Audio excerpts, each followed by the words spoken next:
بسم الله الرحمن الرحيم القارعة ما القارعة وما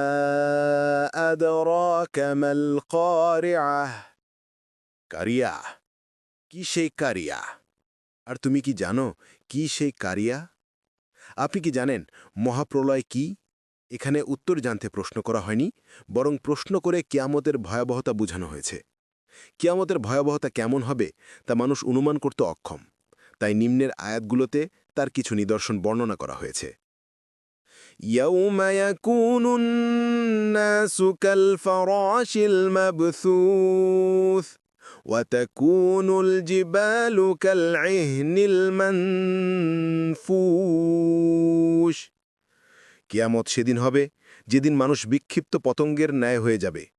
পতঙ্গের সাথে তুলনা করা হয়েছে কয়েকটি কারণে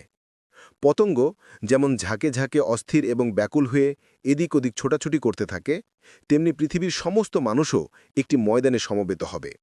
পতঙ্গের মতো শক্তিহীন ও দুর্বল হয়ে যাবে পশুম ধুনা হলে যেমন তা খণ্ডবিখণ্ড হয়ে চতুর্দিকে উড়তে থাকে তেমনি সিংগায় ফুৎকারের সাথে সাথে পাহাড়গুলোর খণ্ডবিখণ্ড হয়ে উড়তে থাকবে আল্লাহ ধুনিক ও পশম দ্বারা কেয়ামতের দিনে পাহাড়গুলোর অবস্থা বুঝিয়েছেন তাহলে মানুষের কি অবস্থা হবে তা সহজেই বোঝা যায় ধ্বংস তাদের জন্যই যারা এত সুন্দর করে বোঝানোর পরেও সঠিক পথে আসছে না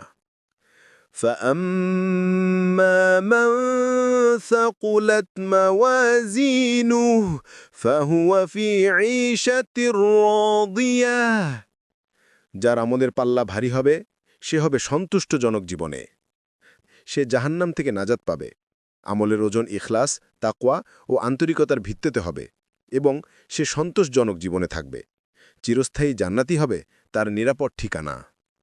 وَأَمَّا مَنْ خَفَّتْ مَوَازِينُهُ فَأُمُّهُ هَاوِيَةٌ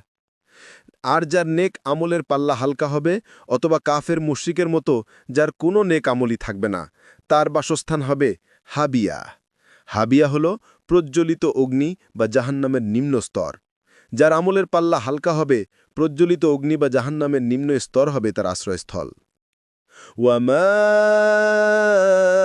أَدْرَاكَ مَا هِيَ